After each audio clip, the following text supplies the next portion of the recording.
It's once again time to tackle a topic that I've never used on the channel before. This time, Five Nights at Freddy's. Like other topics on the channel that had been requested tons and tons of times by people in the comments, that I eventually ended up doing videos for, I had avoided this topic because I didn't know enough about it to write any story or lore around it. But finally I did my research and in doing so got super excited to make a FNAF related video. And I figured why not start with a PopCross Studios classic, turning something into dragons. Narrated, as always, by Tayrun The Beast Chronicler, the original character of mine that narrates all my dragon episodes. The format of the lore is going to be a little bit different this time, but I think it turned out really well, so I'm excited for y'all to hear it. And of course see the dragons, so let's just get into this, shall we? Let's go! Hit like, if you want. Subscribe, if you feel like. But either way, enjoy the show. Despite my many years of studying the creatures and beasts of my world, there was always one set of myths and rumors I'd been too skeptical and, admittedly, too intimidated to investigate myself. But seeing as how I've recently been granted new abilities as the being meant to watch over my world, I finally decided to look into the eerie legends of the Fazbian Kingdom. You see, so the stories go, nearly 50 years ago, there was an island off the coast of the Americas where stood the Fazbian Kingdom. It was prosperous and had a loving royal family watching over it. But when the king's son, Prince William Afton, took over from his father, things slowly began to go horribly wrong. He seemed to be a decent leader at first, but with his royal minister, Henrik Emil, the two began indulging in sorcery to create creatures that were meant to watch over their island home and protect people. Or so was the claim. At first, it was told that they'd succeeded. They'd genuinely become adept enough at magic to create fully realized beasts that could watch over the island's residents. They'd even designed them to be cute looking, as to not scare the kingdom's children. But slowly, over the next few years, the creatures began to deteriorate and go from adorable to unsettling to downright horrifying. But even before that, something worse had started to occur. Children began to disappear. King Willis claimed this was simply further reason they needed his and Henrik's creations, that something had come to their home for the children and that they needed more of these creatures to protect the residents. Henrik backed up his king even after Henrik's own daughter disappeared. He believed in their work and was willing to keep at it. For a while, at least. One day at a kingdom festival, Willis and Henrik had brought some of their creations for people to meet up close and interact with, to show that they weren't dangerous. But one of the creatures that was brought, a beast that had become like a face to the kingdom, the Fredbear bear dragon, was being pestered by some local children. They were poking him with sticks and taunting him to try and get a rise out of the creature. This group was led by the king's eldest son, Prince Michelangelo Afton. As the children continued to pester, another came over to try and stop them, the king's youngest son, whose name I've heard various accounts and iterations of. Regardless, as he arrived, the creature's rage was reaching a boiling point. It thrashed its jaws at the boys, with all of them diving out of the way in time. Except for the one that had tried to stop the taunting. The young prince was snatched up and devoured by the bear dragon. After that incident, the king and Henrik tried desperately to assure people that these creatures were not dangerous, that this was a fluke. But it was fairly evident that people were losing faith in their leaders. And as time went on, people would find they had every reason to be more than skeptical of the intentions of their precious royal family.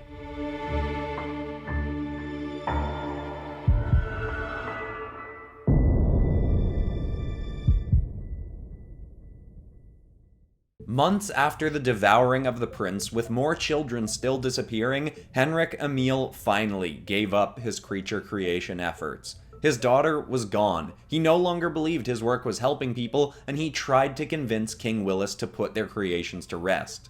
But despite his son being killed, Willis refused, further claiming the need for their creations.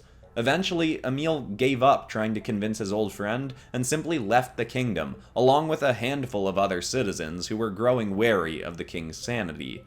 Many did still believe in him and his creations, though, and were excited to see when he created another round of these monsters, meant to be even more, as he called it, fun-loving and protective of the kingdom's children. He kept his previous creations closer to his castle grounds and away from people for a while, but even with these so-called new and improved creatures out there, children continued to go missing. Many were growing more and more suspicious of the king and his beasts, and it wasn't long before his creations started to show an alarming hostility towards any adults that came across them. Some of them were still proving to be very pleasant towards children, but they seemed to despise anyone past their teen years, even often showing hostility towards the king himself. Finally, one of them devoured a local innocent farmer, and that was the final straw for many of the island's residents. More than 80% of people packed up their homes and families and fled for the mainland to find new homes where they could be safe from these monsters. Obviously, they didn't know much about the world they were stepping into, as my whole world is full of creatures with a lust for devouring humans, but at least they'd be away from King Willis. Because you see, after one of these new and supposedly improved monsters began openly attacking adults, Willis's remaining son, Michelangelo, began to investigate his father's work. The king became a recluse and avoided public appearances, even refusing to let his own son anywhere near the dungeon where he conducted his experiments. But Michelangelo felt the people needed answers, so one night he broke into his father's experimentation chambers and found something worse than he'd feared. Sprawled about the keep were the bloodied, tattered clothes of children from the kingdom. Not only had the creatures been killing kids themselves, but Willis had been bringing children down to his dungeon to feed them to his beasts. King Willis was a murderer, and his son had to expose him. But before Michelangelo could flee the chamber, Willis descended into their depths.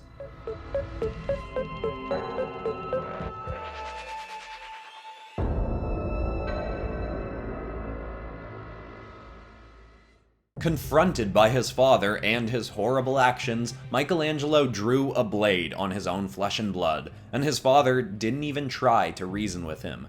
The old king drew an axe, and the two of them had at it. They went blow for blow, with Michelangelo being the superior swordsman, but the king having a manic demeanor that made him far more dangerous. In the midst of the fight, Michelangelo tried to get his father to tell him why he'd been doing all this. What was there to gain from these killings? But King Willis simply replied, "Why not? It's my kingdom, I can do what I please." Eventually, the prince would get a blow in on his father's arm, and the king would resort to a dangerous act. He opened the cage of one of his very first creature creations, a golden rabbit dragon. But the beast, instead of attacking the king, devoured his creator. King Willis had been mauled by his own creation. It did then attack the prince and significantly wound him, but he was able to flee and tell the villagers what had occurred. With that, the rest of the islanders fled their home, leaving this once proud land totally uninhabited, save for the king's monsters, who now remain there feasting on beings or beasts that make their way to the lands. Which leads me to my own investigation into these events. I first sought out the exact location of this fabled land, and in my search found the shoreline kingdom of Emil. On the closest mainland shore of where the deadly island can be found, Willis's minister, Henrik Emil, had made a new home for all who had fled the Fazbian Kingdom. They live there in peace and safety from the creatures of their old home, but upon questioning the locals further, it seems many people will still attempt to go back to the island for their old belongings and never be seen again. The only man to ever make it there and back was Michelangelo himself, who'd apparently gone back many times to try and slay his father's creations. On his return journeys, he's told tales of how the creatures have all become withered and horrifying to behold, and how they were far more vicious now than ever before. He claimed that most violent of them all was the one that had slain his father. The golden decaying beast seemed to have it out for Michelangelo, and waited near the shores of the island for the boy to return, so he could finally kill the death-defying prince. He said it was almost as if this wasn't a mindless beast at all, but somehow his own father, the king, reincarnated inside this creature, waiting to take revenge on the boy who had taken away the last of his kingdom.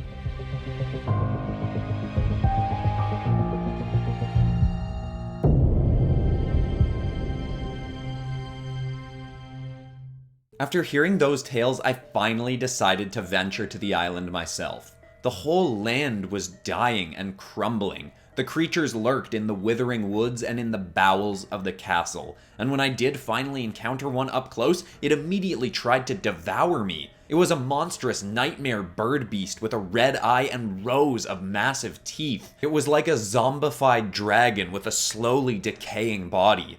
It came at me as if I'd just laid waste to its nest. Never before have I seen such fury in the eyes of a creature. But in my time fleeing from the beast, I was able to use the abilities I've recently acquired to look into the energy makeup of the creature's body and see something that shouldn't have been there. This creature did possess a soul, but a frail and decaying one that didn't seem to fit into the creature's body. It was like its own being was simultaneously trying to reject and embrace the soul within itself. I was barely able to escape this creature, and others lurked towards me as I made my way back to the shores. Well, I've seen hundreds of horrific beasts in my time, from the monolithic shin god to the withering skull spewer. The creatures that hunted me in my brief time on this island were easily the most unnerving. With all I learned from the locals of the Kingdom of Emil, and from what I'd seen with my own eyes, I was able to form a theory about what had gone so wrong with these creatures.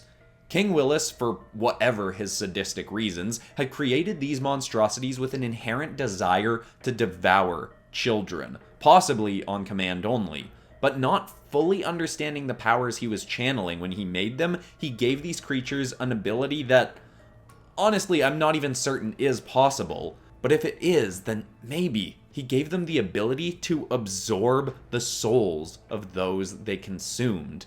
If that is the case, they could have inherited the souls of those poor children, but also twisted and deformed them, making all the monsters on the island a horrific, homunculus blend of child and beast. This may explain why they then started attacking adults. In their confused and altered state of being, they may have started seeing anyone of similar age to Willis as the reason for them being the way they are.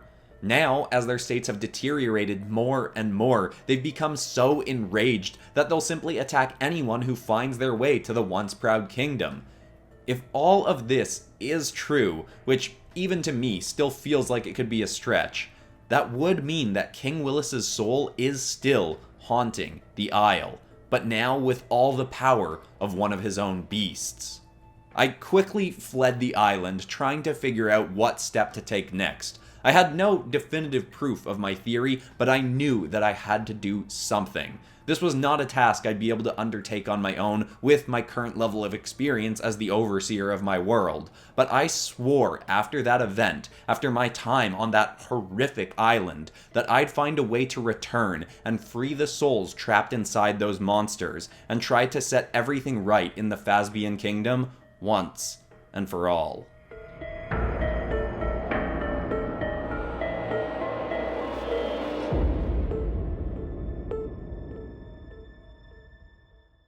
Well, I'd definitely call that a successful first dip into doing something Five Nights at Freddy's related. But of course, I'd love to get more suggestions for other FNAF stuff to do in the comments. I've seen people suggest doing Five Nights at Freddy's animatronics as superheroes, or villains, or mech armors, or transformers. I really like the idea of doing a mech armors episode. I think Benny Shap could have a lot of fun with these characters, you know what I'm saying? But anyway, if you like this and you want more stuff like this, I've got lots of dragon episodes on the channel. I think the last one I did was a little bit better than this one, just because I really liked how the Godzilla Monsters as Dragons episode turned out. And of course, if you want to know more about the narrator of this episode, Tayrun, you can check out the Beast Chronicler episode. It's an original story episode that involves one of my other original characters, that eventually leads to Battle for the Beast World, the big crossover event that I recently did on the channel that takes place in the same universe, for the most part. But besides that, that's all for today. I'm Christian Pearson. This has been PopCross Studios, home of the nerdiest art videos on YouTube. Thank you so much for watching, everybody, and I will see you all in the next episode on Friday? Friday. Yeah, Friday. I've probably spoiled in a community tab what that video is going to be, because I already know and I'm excited about it. But anyway, see you there. Goodbye.